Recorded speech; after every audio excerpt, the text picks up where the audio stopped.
vamos a dar el tiempo para un aviso que tenemos y para la enseñanza de nuestro pastor Antonio Fernández. Dios bendiga, hermanos.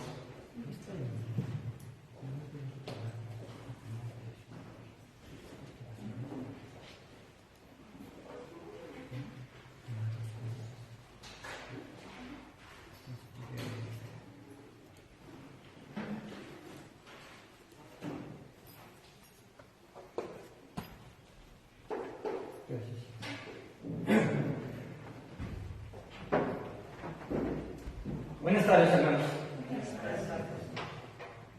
Voy a retomar un tema que vimos ya prácticamente un mes o 3 semanas, pero en el día miércoles. Solamente estoy presentando esta diapositiva para recordar lo que vimos como introducción del tema de hoy. Ese miércoles estamos comenzando una serie que se llama Respuestas, como ustedes lo están viendo ahí en la diapositiva.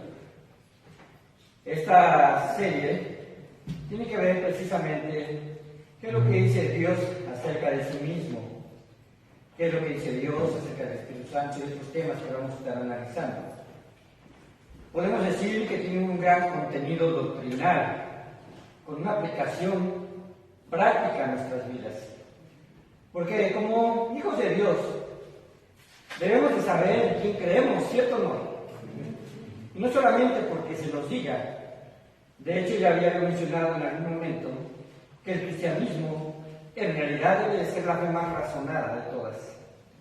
La fe más razonada de todas. Porque nuestro Dios es lo que quiere que le conozcamos. En este tema número 1 vimos quién es Dios. Y nos enfocamos en qué dice Dios de sí mismo. Y solamente voy a tomar unas diapositivas de aquí de esta porción para después entrar al tema, para que recordemos y entremos en contexto. Así que podemos avanzar a la siguiente diapositiva. Hermana, ¿puedes avanzar a la siguiente diapositiva, perdón? Y recordamos que la Biblia habla acerca del nombre de Dios, que precisamente se menciona en 4 consonantes del hebreo. Continúa en la siguiente. Y habíamos mencionado que Dios se da a conocer a sí mismo por su nombre, en Éxodo 3:14, donde dice: y respondió Dios a Moisés: yo soy el que soy. Y dijo: así dirás a los hijos de Israel: yo soy, me envió a vosotros. En ese día, nosotros analizamos el nombre de Dios, sabiendo de que en realidad, ¿verdad?, nadie conoce la fonética de cómo se pronunciaba, porque incluso los hebreos, en ese tiempo, en el tiempo de Moisés, cuando le fue revelado el nombre de Dios, hacía referencia de sí mismo como el que existe, el que fue, el que es y el que será. En realidad, ¿verdad?, esas 4 consonantes del hebreo hablan acerca vamos a decirlo así, del verbo ser, pero no solamente por lo que es, sino por su existencia eterna, haciendo alusión a esto. El tema de hoy, el tema número 2, entonces cambiamos al siguiente archivo, se llama ¿cómo es Dios? Y tiene que ver también con respecto a su nombre, o mejor dicho, a sus nombres. ¿Cómo es Dios? En ocasiones, hermanos, tenemos una imagen muy superficial de cómo son las personas, ¿cierto o no?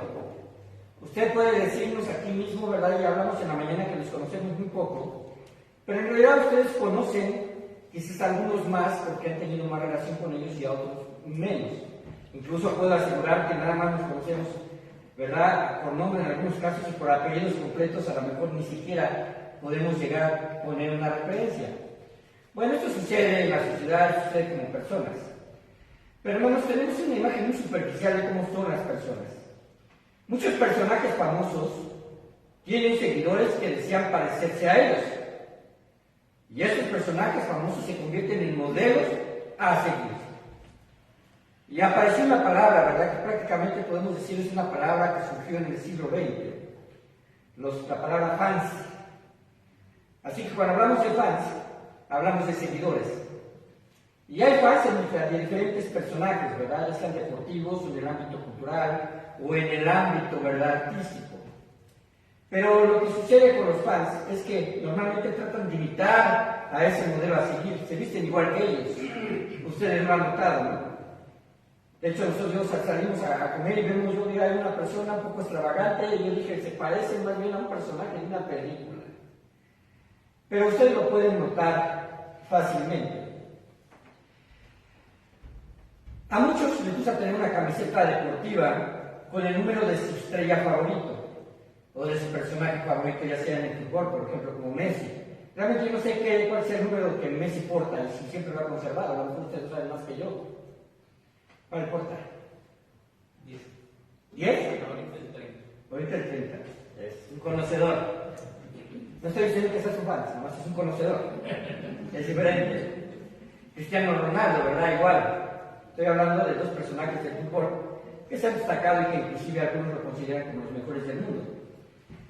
Michael Jordan, ¿verdad? Ahí sí me pueden preguntar a mí. El 33 de los Bulls, ¿verdad? Un personaje del básquetbol. Pero también hay quien sigue a cantantes de pop famosos. Mujeres como Madonna, otras mujeres famosas que muchas mujeres imitan. Ahora, hermanos, en esta época, sin duda, muchos adolescentes y jóvenes están dispuestos a imitar una identidad que desconocen. ¿Cierto o no? Porque solamente los siguen precisamente por su posición de famosos. Hay una frase que dice, ¿verdad? Si quieres conocer cómo es Andrés, vive con él un mes. No está en la Biblia. Pero en realidad nos habla precisamente de que entre más nos relacionemos, más conocimiento tenemos de las personas. Así que, aunque algunos puedan reconocer a Messi o a Ronaldo con los mejores futbolistas del mundo actual, solamente por poner un ejemplo, porque puedo hablar de otros personajes con una investidura, vamos a decir, de ser famosas, pero con una reputación no muy moralista o no muy moral, creo que, hermanos, por lo menos aquí ninguno de los presentes podemos decir que desconocemos a ninguno de estos personajes. Yo, por ejemplo, puedo hablar a lo mejor de Jordan, ¿verdad? Porque yo jugaba basquetbol y era pues una persona famosa, pero no le conozco más que solamente por la forma en que jugaba, ¿verdad? Y es lo que prácticamente conocemos todos de él. Pero yo puedo preguntar, ¿cuál es el pecado dominante en la vida de uno de estos jugadores, por ejemplo? Y no se sabe. No sabemos cuál es su pecado dominante. ¿Sabe o se imagina cómo es como esposo o como esposa alguno de estos personajes famosos o el que usted quiera imaginarse? ¿O qué participación tiene en la educación de sus hijos como buen padre en su hogar? ¿Sabe cuáles son sus tendencias religiosas? Ahora pregúntese, ¿vale la pena imitar a personajes como estos en su estilo de vida? Yo creo que en realidad, como cristianos, no debemos de pensar en imitar a nadie, ¿verdad? Otro ser humano, a menos que se asemeje y que tenga la intención de ser como Cristo. Como Pablo dijo, ¿verdad? Ser imitadores de mí, así como yo, de Cristo. Así que lo que verdaderamente debería interesarnos también con respecto a nuestro Dios, no solamente quién es Dios, sino cómo es Dios, como dice la diapositiva. Así que, hermanos, porque si hay una fuerte exigencia en la Biblia, es que debemos de ser santos como nuestro Padre Santo. Acabamos de entonar ese himno, ¿no? Santo, santo, santo. Y la última frase habla acerca de su nombre, porque en realidad, hermanos, nuestro Señor ha querido revelarse a nosotros, a sus hijos, no solamente quién es Él, sino cómo es Él. Y de forma directa, ¿verdad, Irana? Él nos habla también con respecto a estos otros nombres que aparecen en la Biblia. Conocer cómo es Dios es un objetivo del corazón de cada cristiano, o debería ser un objetivo nuestro, de conocer cada día más cómo es Dios. Y es vital conocerle para poder entender, hermanos, por qué obra de tal manera. Es vital conocer a Dios para entender por qué Él obra de tal manera en la historia. Muchos consideran a Dios como un Dios cruel, porque incluso dicen, ¿cómo es posible que haya destruido 2 ciudades completas como Sodoma y Gomorra? ¿O cómo es posible que enviara un diluvio y acabara con toda la raza humana de ese tiempo? ¿O cómo es que manda al pueblo de Israel en la conquista de Canaán a acabar con hombres, mujeres y niños de los pueblos a conquistar? Usted ha notado precisamente esa parte de la historia bíblica. Y hay gente que simplemente dice, bueno, ¿cómo es posible? Porque su concepto de Dios está equivocado. Solamente pensamos a lo mejor, o solamente la gente piensa que de Dios, ¿verdad? Va a obtener paciencia, cuando debería también hablar acerca de justicia.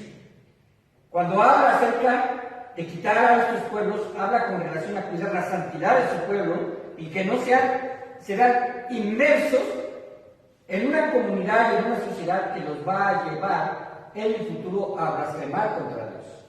Estamos empezando a tener estas lecturas después de que el reino se divide, ¿verdad? Y cómo surge que estos reyes precisamente se desvían de la fe y empiezan a adorar a dioses paganos y a retomar algunas cosas que Dios le había prohibido desde el tiempo de la conquista. Hacer ídolos de Acera, de Baal y de otros dioses. Cuando leímos la época de los jueces nos dimos cuenta que en realidad, ¿verdad?, el pueblo de Israel falló constantemente. Así que, hermanos, debemos aprender cómo debemos de ver a Dios. Allá en el libro de Hechos, Pablo se encuentra, ¿verdad?, en las Atenas, y una de las formas con las cuales, ¿verdad?, él toma como referencia para predicarles allí en el Areópago es ese lugar que estaba vacío y que simplemente tenía una leyenda que decía al Dios no conocido.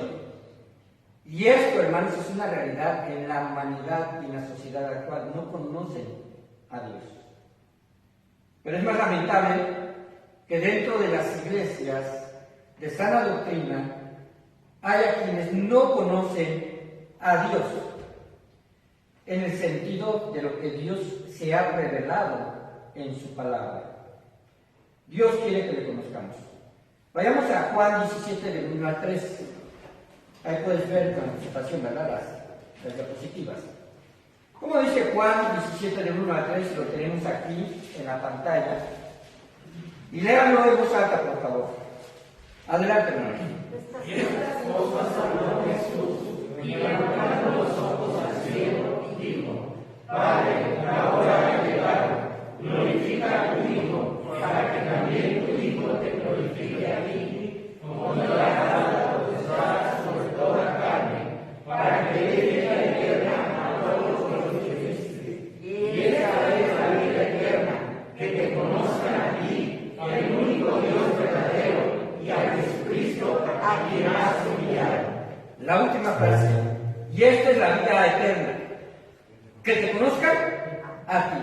Está hablando de un aspecto de relación, ¿verdad? Conocer a Cristo en primer lugar, o conocer a Dios en primer lugar, es aceptar su salvación y su sacrificio.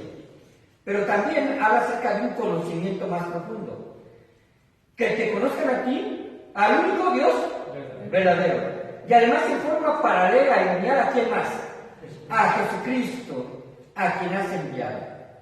De hecho, esa fue una de las interrogantes, ¿verdad?, que se mencionaron ahí en Juan 14, donde dice: el que me ha visto al Padre, me ha visto a mí. O el que me ha visto a mí, tiene razón, hermano, ha visto al Padre. Uno de los propósitos de Jesús al venir a este mundo es dar a conocer al Padre. Cuando ahí hace esa referencia, y es la vida eterna, que te conozcan a ti, el único Dios verdadero, y a Jesucristo, a quien has enviado. El conocimiento que los discípulos tuvieron de Jesucristo es un conocimiento extendido de quién y cómo es el Padre. Porque el conocer a Cristo era conocer al Padre, o el ver a Jesucristo era ver al Padre. Fue un conocimiento extendido. En 1 Crónicas 28:9 dice así: y tú, Salomón, hijo mío, reconoce. ¿Qué vas a reconocer? Al Dios de tu Padre, y sírvele con corazón perfecto y con ánimo voluntario, porque Jehová escudriña los corazones de todos y entiende todo intento de los pensamientos. Si tú le buscares, lo hallarás, mas si le dejares, él te desechará para siempre. Aquí vemos, ¿verdad?, palabras de nuestro Dios a Salomón, o mejor dicho, perdón, de palabras de David a Salomón, no de Dios sino de David, aunque es una palabra revelada, ¿verdad?, ahí, en Crónicas, y le dice: reconoce al Dios de tu Padre. Esto de reconocer tiene que ver precisamente con buscarle, con entenderle. Que en realidad, hermanos, como seres humanos, nuestro entendimiento siempre va a estar limitado. No vamos a poder llegar a conocer o entender a Dios en toda su plenitud hasta que estemos delante de Él. Pero conocer a Dios, hermanos, es una prioridad. Ahora, sobre Jesucristo se dice lo mismo en 2 de Pedro 3:18. Dice así: antes bien, crecer, ¿y qué más? Y el conocimiento de nuestro Señor y Salvador Jesucristo. Y el conocimiento de nuestro Señor y Salvador Jesucristo. A Él sea gloria ahora y hasta el día de la eternidad. Amén. Así que conocer a Dios es una prioridad para el crecimiento de nuestra vida cristiana. Y Dios quiere o ha querido revelarse tal cual es. Y eso ahí lo vemos en Hebreos, capítulo 1, versículo 1 y versículo 2 en su primera sección, o en el primer, vamos a decirlo así, pensamiento del segundo versículo. Dice: Dios habiendo hablado muchas veces y de muchas maneras en otro tiempo a los padres por los profetas, en estos posteros días nos ha hablado ¿por quién? Por el Hijo. Dios siempre tuvo la intención de darse a conocer al hombre. Anteriormente, en el Antiguo Testamento sabemos que de forma audible se manifestó a ciertos personajes privilegiados. Moisés, Abraham, ¿verdad? Hablamos de Josué, hablamos también de Jacob, hablamos de varios personajes a los cuales Dios le habló, como Noé. Pero sin embargo, ¿verdad?, en estos posteros tiempos, y como una revelación perfecta de quién es, y para dar a conocer al Padre, envió a su Hijo Jesucristo. Él siempre tuvo la intención de darse a conocer al hombre, y podemos decir con el objetivo de que como personas podamos comprender, si no totalmente, es lo necesario para que entendamos su naturaleza y forma de actuar sobre su creación. Dios se da a conocer de una forma especial a través de sus nombres. Estos nombres muestran su carácter y además sus atributos. Debemos recordar, hermanos, como lo mencionamos en la clase que les comenté el miércoles, casi hace un mes, que el vocablo Él, ¿verdad?, que el vocablo Él en el hebreo refiriéndose a Dios es una palabra que se utiliza para identificarlo como persona. Él, y de ahí se conjugan algunas palabras o algunos nombres. Por ejemplo, Daniel, con la terminación Él, que le da un significado de que Dios es mi juez. Ezequiel, ¿verdad?, tiene también ese tipo de connotación. Pero en el caso de los nombres de Dios, casi siempre aparece al principio. Y vamos a ver algunos ejemplos de estos nombres. No voy a poner todos porque incluso aquí en esta diapositiva vemos algunos de sus nombres. Vemos Elohim, Él al principio, que significa Dios, con terminación fix, que significa en realidad dioses. Y vamos a ver que la comprensión era una comprensión uniplural.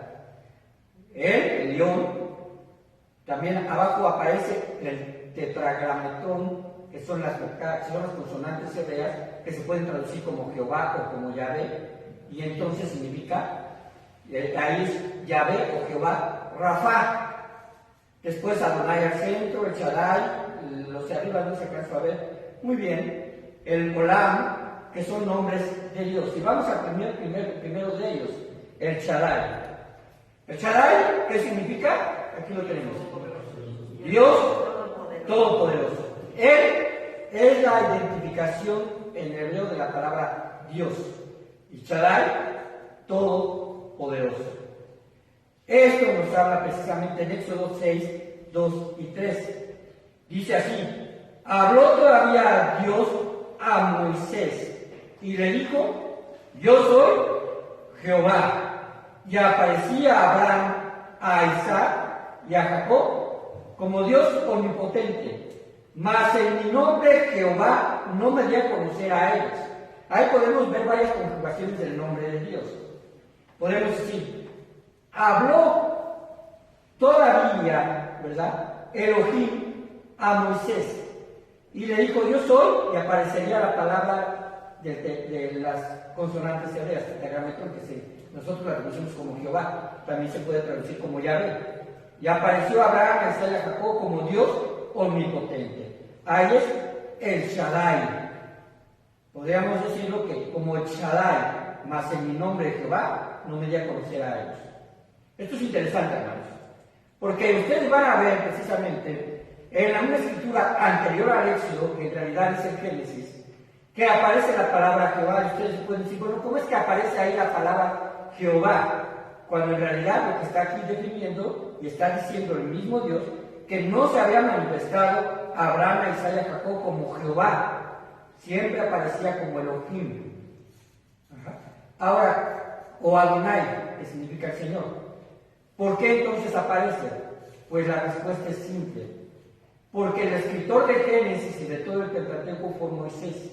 Y cuando Moisés le ha revelado el nombre, él utiliza ese mismo nombre precisamente en las escrituras del Génesis.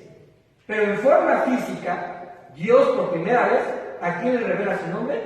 A Moisés. A Moisés. Y ahí precisamente está mencionando ese nombre, Dios omnipotente. Nos habla precisamente de que Dios ya nos está empezando a dar a entender cómo es Él. Es todopoderoso. Dios envió este nombre para establecer su pacto con Abraham. Esta parte de su naturaleza Dios quería que quedara cincelada en el corazón de Abraham, que el Todopoderoso le había prometido una descendencia como las estrellas del cielo. Esto fue una poderosa revelación de Dios a Abraham. Aquí hay una pregunta. ¿Qué más necesitaba saber Abraham de Dios sino que el Todopoderoso le había hablado o le había prometido? Recuerden que su mujer era estéril y Dios se presenta como el Todopoderoso, ¿verdad?, para decirle, de ti nacerá una simiente. El siguiente nombre, el Elión, que significa el Dios Altísimo. Él nuevamente, vuelvo a repetirlo, es una identificación de Dios. Y el Elión, Altísimo o Magnífico. Se utiliza para resaltar su magnificencia sobre toda creación. En Génesis 14, del 18 al 19, aparece precisamente esta historia donde Abraham se encuentra con Melquisedec.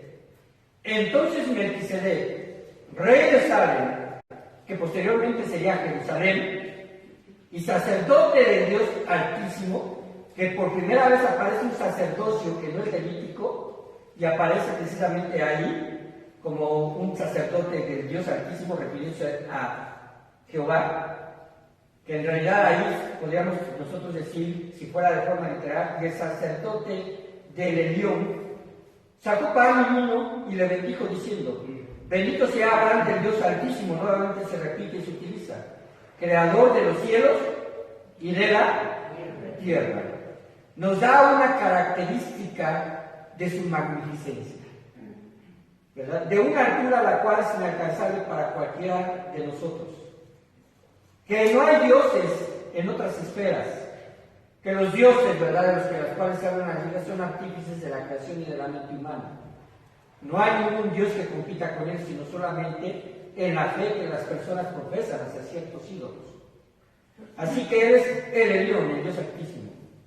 El siguiente, el Olam, Dios de la eternidad.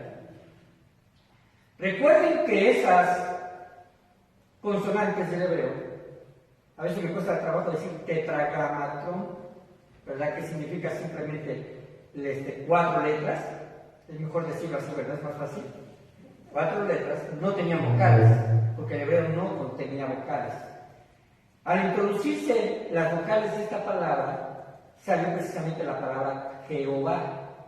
La primera E, la siguiente la O, y la siguiente la A. lo utilizaron para darle, ¿verdad?, una fonética al nombre de Jehová. Pero el Olam significa Dios de eternidad. ¿De qué nos habla? De un atributo de Dios. Dios es eterno. Y lo hemos estudiado con relación a sus atributos, que Dios no tiene ni principio ni fin. Él, para poder explicarnos sobre nuestro concepto y sobre nuestra mente humana, ¿verdad?, limitada, Él se hace llamar, ¿verdad?, como el Alfa y el Omega. Ahora, esto no está poniendo un límite a su existencia, porque yo le podría preguntar, en nuestro concepto, ¿entendemos de forma completa lo que es la eternidad? O sea, en realidad podemos decir y abarcar, bueno, la eternidad, entonces es una situación que está fuera del libre, del tiempo y del espacio, cuando en realidad nosotros medimos, ¿verdad?, nuestros días a través precisamente de poder contabilizar horas, minutos o segundos. En la mente de Dios no existe el tiempo. Existe el tiempo en relación al trato con sus hijos, pero Dios ha existido por siempre y para siempre. Y lo identifica con ese atributo divino. Dios es eterno, sin principio ni fin. Y aparece por primera vez en Génesis 21:33. Y plantó a Abraham un árbol tamarisco en Berseba, e invocó ahí el nombre de El Olam, de Jehová, Dios eterno. Conforme vamos avanzando, sobre todo en el Pentateuco, en el Génesis y en el Éxodo, vamos a ir avanzando y vamos viendo que Dios empieza a revelar, ¿verdad?, a los personajes que Él eligió para precisamente relevar su carácter y su naturaleza a través de sus nombres. El siguiente es Elohim. Es el más común, en el sentido de que aparece en muchas ocasiones en el Antiguo Testamento. De hecho, hermanos, llega a utilizarse incluso para a veces dirigirse a un Dios falso.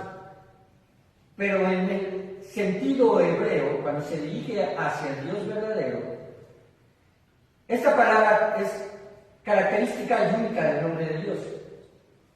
Porque en el paleohebreo, en el hebreo antiguo, que es un hebreo que ya no se habla, que es una derivación de las lenguas cananitas, se utilizaba este nombre para definir incluso dioses paganos. Pero cuando lo adopta el pueblo hebreo hacia Dios, le da la terminología, ¿verdad?, con el concepto de creer en un solo Dios. Y es utilizado, ¿verdad?, con la terminación "im", como si se dijera una forma plural de la deidad y al mismo tiempo una forma singular de quién es Dios. Y esto, hermanos, simplemente tiene precisamente un objetivo. Por ejemplo, en Génesis 1:26, entonces dijo Elohim, y ahí no está diciendo entonces dijo dioses, está diciendo entonces dijo Dios, hablando en forma singular. Pero sin embargo, cuando se refiere a sí mismo en relación al accionar de este versículo, dice hagamos. Dice, hagamos al hombre a nuestra imagen. Y como sabemos, a partir de precisamente el contexto general de la Biblia, sabemos que Dios fue creado a imagen de Dios, como único. Pero sin embargo, aquí Dios está hablando en plural. Conforme a nuestra semejanza. Y señoree en los peces del mar, en las aves de los cielos, en las bestias, en toda la tierra y en todo animal que se arrastra la tierra. La pluralidad de esta palabra no va a aludir a politeísmo, es una revelación de la naturaleza plena de Dios. Dios aquí desde el principio está revelando una manifestación de las tres personas en relación a la obra creativa de Dios. De hecho, en Hebreos 1:1 vemos, ¿verdad?, que Jesucristo participó en la creación. El Espíritu Santo participa en la creación y el Padre participa en la creación.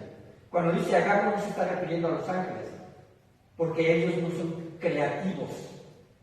Quien creó fue Dios y se tiene que referir necesariamente a la Trinidad. De otra forma, habría una contradicción gramatical. El siguiente, Jehová diré, que en el hebreo aparece precisamente ahí estas cuatro consonantes y la palabra Yireh. Por eso se traduce como Jehová Yireh. ¿Qué significa? Jehová proveerá. Jehová proveerá. Ahora, hermanos, Dios nos provee. Nos provea como una promesa. Porque el pan nuestro de cada día, ¿quién nos da? Dios. Dios hace llover sobre justos e injustos sobre esta tierra. Dios no se olvida de su humanidad, a pesar de que parte de la humanidad, una gran parte le rechaza. Pero Dios no se olvida de precisamente proveer en este ciclo, ¿verdad?, natural que Él puso, con las leyes físicas que Él diseñó, para que podamos tener alimentos. Dios es nuestro provisor. Pero hay algo interesante en esta palabra que define el nombre de Dios. No vuelve a aparecer en toda la Biblia solamente una sola vez. Aparece solo una vez. Jehová proveerá, pero también se traduce como Jehová se proveerá. Este nombre testimonia la provisión salvífica de Dios en sí mismo en favor del hombre. Y aparece una sola vez en toda la Biblia, y dice en Génesis 22:14. Y llamó a Abraham el nombre de aquel lugar Jehová Jireh. Es Jehová se proveerá a sí mismo. ¿En qué sentido? Cuando Él proveyó el carnero en ese tiempo como una tipología de la salvación en la cruz que el Señor Jesucristo hizo. Jehová se proveyó sacrificio a sí mismo. Esto, hermanos, es revelante, porque así dice, por tanto se dice hoy, en el monte de Jehová será provisto. En el monte de Jehová será provisto. Dios se proveyó a sí mismo el sacrificio perfecto a favor nuestro. A favor nuestro. Jesucristo vino a este mundo a cumplir ese plan tan salvífico. El siguiente nombre. Jehová Makadesh. ¿Qué significa? El Señor santifica. El Señor santifica. Nosotros no nos santificamos por nosotros mismos. Un hombre sin Cristo jamás podrá tener su naturaleza santa delante de Dios, porque el pecado lo interrumpe. Recuerden que nosotros somos santos precisamente en la sangre de Cristo. Esa santidad es ponernos aparte para pertenecer a su familia. Pero también la palabra de Dios nos enseña que hay una santidad que hay que buscar. Como resultado de la obra del Espíritu Santo en nosotros, que precisamente es quien obra en nosotros convicción para buscar esa santidad, la cual se le conoce como santidad progresiva. Y la santidad total o integral o definitiva la tendremos en el momento que estemos con el Señor, porque ya no habrá influencia de pecado sobre nosotros. La santidad que Dios nos otorga en la salvación nos libra de la condenación del pecado. Perdónennos. De la condenación del pecado. Usted y yo, si hemos sido salvos, ya no estamos bajo esa condenación. Pero sin embargo podemos ser influenciados por el pecado. Por eso el creyente llega a caer. Esa influencia, ¿verdad?, precisamente la tenemos que contrarrestar bajo el gobierno del Espíritu Santo. Cuando usted y yo, ¿verdad?, precisamente nos dejamos guiar precisamente por el Espíritu de Dios. Y aparece por primera vez en Éxodo 31:13 y dice: tú hablarás a los hijos de Israel diciendo: en verdad vosotros guardaréis mis días de reposo, porque es señal entre mí y vosotros por vuestras generaciones, hablando específicamente al pueblo hebreo, para que sepáis que yo soy Jehová que os santifico. Dios tuvo un propósito de elegir al pueblo de Israel, es precisamente para que a partir del pueblo de Israel la gente le conociera, pero le conociera precisamente en el aspecto también de su santidad. Por eso nuestro Dios, ¿verdad?, les ordenó hacer el tabernáculo. Por eso Dios les dio las tablas de la ley. Por eso Dios los dio a través del desierto, ¿verdad?, enseñándoles a través de la experiencia que con Dios no se juega en relación al pecado. Por eso en ese tiempo eran bien radicales, ¿verdad?, la acción de Jehová sobre el pecado. Por eso, ¿verdad?, precisamente llegó Él a manifestar a su pueblo que su santidad no se podía pasar por alto. En la gracia es exactamente, ¿verdad?, el mismo término. No podemos pasar por alto la santidad de Dios. Ya Dios no nos está juzgando con esa rigidez en esta vida, pero nos juzgará con respecto ¿verdad?, a lo que nosotros hicimos con nuestra vida de santidad. Si la guardamos, si la buscamos, la procuramos, ¿verdad?, con la guía del Espíritu Santo. En realidad, hermanos, tenemos vida eterna por gracia de Dios. Pero la falta de nuestra santidad nos impide dar frutos, de la cual serán probados como por fuego ahí en el tribunal de Cristo. Y hermanos, todos hemos experimentado vergüenza en alguna ocasión por alguna situación que hemos tenido, ¿cierto o no? La vergüenza que tendremos delante de Dios no se compara. ¿Por qué? Porque estamos delante de un Dios que es totalmente santo. Tenemos entonces que pensar en que el Señor santifica. La revelación del carácter del santo de Dios se revela a través de este nombre. El siguiente es Jehová Shalom. ¿Qué significa Jehová? Es paz. La palabra Shalom también es utilizada en varias ocasiones en el Antiguo Testamento e incluso se siguió utilizando en el Nuevo Testamento, con la traducción en el griego. Pero aquí precisamente se manifiesta su carácter, que representa paz para el hombre. Cuando Jesucristo estuvo en esta tierra dijo, mi paz os dejo, mi paz os doy. ¿Verdad? Utilizando precisamente en el griego lo que en el hebreo era la palabra Shalom. Es una paz que proviene de Dios, una paz, ¿verdad?, que puede, si nosotros aceptamos esa paz de Dios, eliminar ansiedades, eliminar angustias. Pero en realidad tiene que ver también con relación a esa revelación de que ya no somos más considerados enemigos de Dios, sino amigos de Dios por la sangre de Cristo. Por eso tenemos paz para con Dios. Su carácter representa paz para el hombre, reflejado en el anuncio de los ángeles al nacer Jesús. Paz y buena voluntad para con los hombres, ¿recuerdan? También en Jueces 6:24, déjenme checar esta referencia. Jueces 6:24.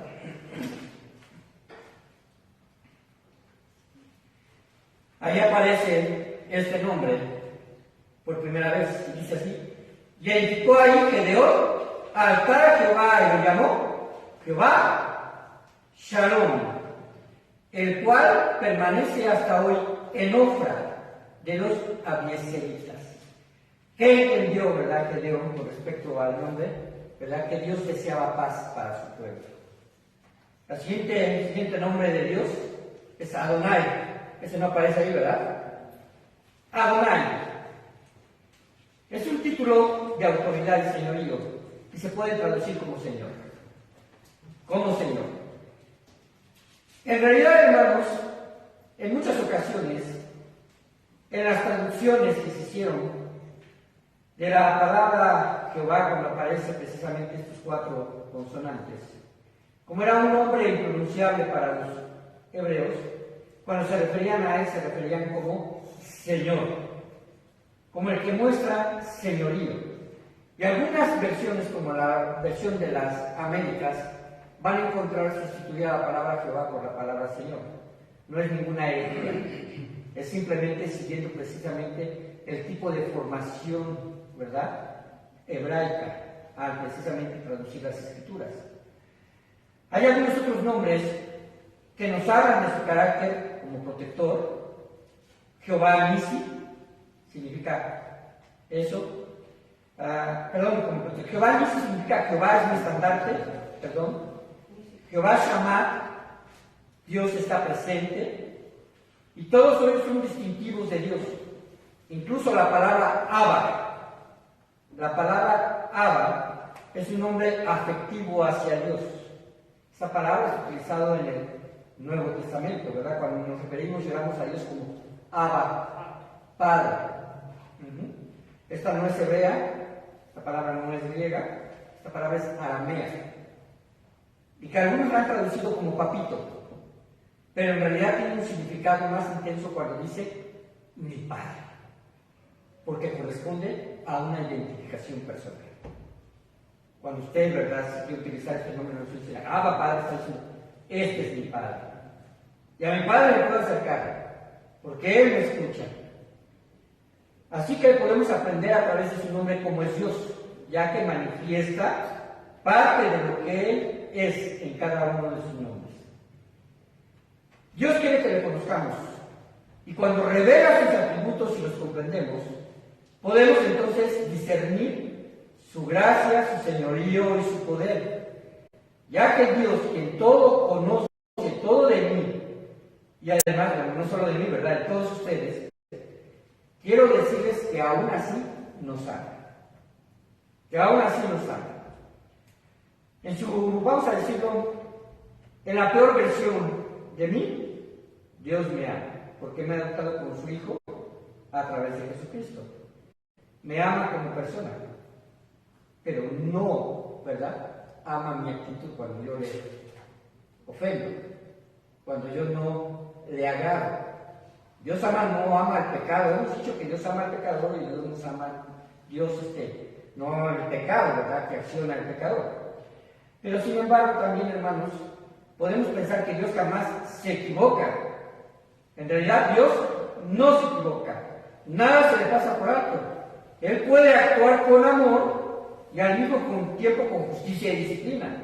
Porque Dios al hijo que ama, disciplina.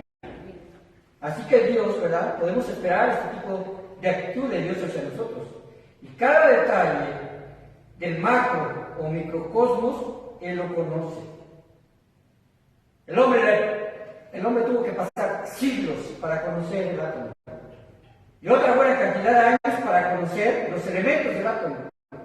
Y ahora están descubriendo que el átomo no solamente se compone de electrones, protones y el núcleo, sino todavía de partículas todavía mucho más pequeñas, llamadas subatómicas. Quizás todavía haya más, pero Dios lo conoce. Y en el sentido del macrocosmos, Dios conoce el universo, que antes se hablaba de un solo universo, pero ahora se habla de otras cantidades de universos. En realidad, hermanos, el conocimiento que tenemos como seres humanos es limitado, pero el de Dios es perfecto no limitado, ilimitado.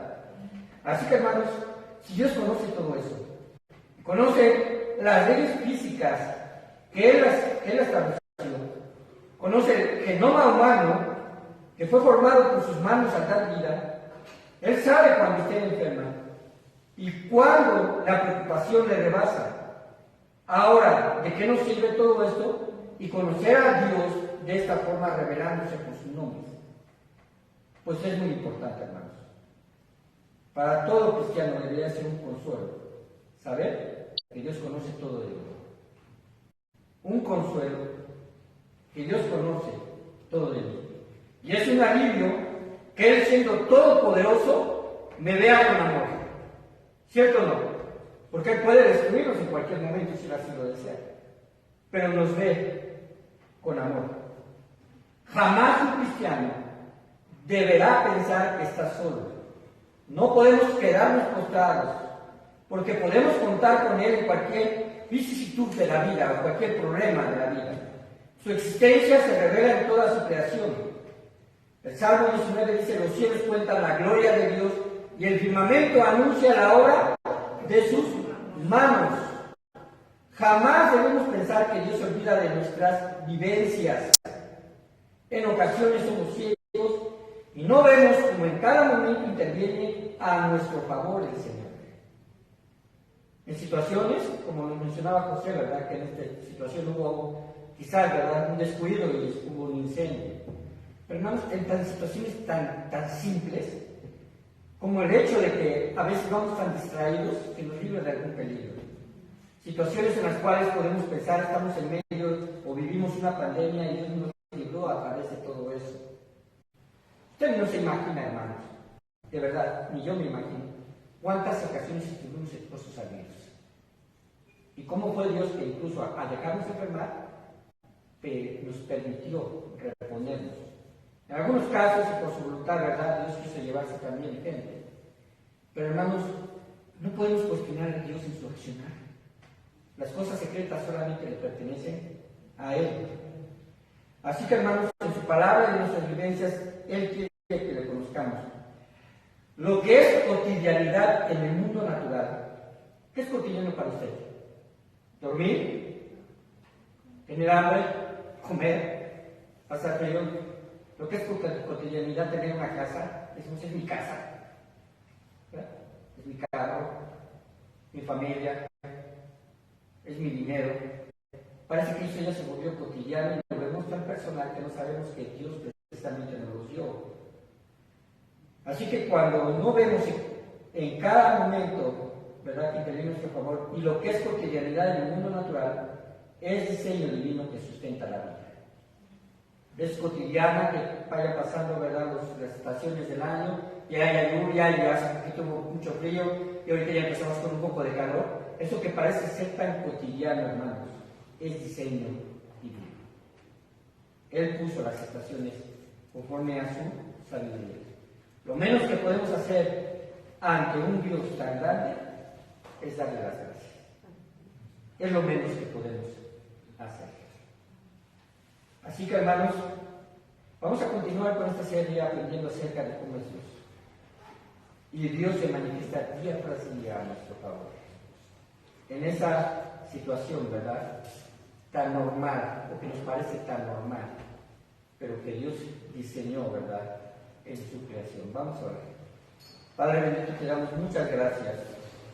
Y aunque a veces nos olvidamos, Señor, de darte gracias por el frío, por la lluvia, por el sol, por la intensidad, Padre Santo, que a veces se presenta en el calor y que a veces, Señor, hay incluso personas que llegan a maldecir el frío o el calor, o a decir palabras atentando, Señor, contra ese equilibrio físico que tú, Padre Santo, creaste. Mi Dios, sabemos que todo es para bien. Hay desiertos, hay, Padre Santo, tundra, hay lugares de extremo frío, hay lugares donde, Señor, ni siquiera el pie humano, Señor, ha pisado. Hay fenómenos naturales como las tormentas, los huracanes, los terremotos. Hay situaciones que vivimos que parecen ser, Padre Santo, están en contra de la humanidad y de su existencia, pero mi Dios, tú los has diseñado con un propósito de sustentar la vida. Todo, Padre Santo, está controlado por tu mano poderosa. Y todo eso se manifestará como una evidencia final, Señor, al final de los tiempos, Padre Santo, en el cual tú, Padre Santo, causarás estragos. Porque no hemos comprendido, Señor, que este mundo habla, Padre Santo, no solo de tu existencia, sino de tu poderío y señorío. Padre bendito, las obras de tus manos hablan por ti. Eso es una evidencia y un argumento, Señor, que incluso el menos conocedor de la Biblia, que ni siquiera sepa de la existencia de este libro, debe de reconocer y reconoce, Señor, que hay una mano creadora. Cuanto más nosotros, Señor, que tenemos tu revelación escrita y que entendemos que tu Hijo Jesucristo, Señor, vino a revelarte de forma completa, y que a nosotros, Señor, en una actitud poco comprometida o poco sabia, no intentamos conocerte cada día más. Porque, Padre Santo, menospreciamos el tiempo devocional, la oración o la lectura de tu palabra. Nos quedamos estancados en el conocimiento que tú quieres que tengamos de ti. Cuando te conozcamos, Señor, más, conforme te vamos conociendo más, Padre Santo, entendemos cuán limitados y cuán insignificantes somos delante de un Dios altísimo. Pero también, Padre Santo, tenemos una responsabilidad enorme de dar a conocerte a toda la humanidad. Es necesario, Padre bendito, que no pensemos, mi Dios, que no tenemos una responsabilidad delante de ti. Gracias por tu palabra y por la bendición especial que derramas, Señor. Cuando, Padre Santo, aunque de forma imperfecta podemos exponer tu palabra, pero que tu Espíritu haga la obra, Señor, necesaria en el corazón de quien la recibe. En el nombre de Cristo Jesús. Amén. Amén. Gracias, hermanos.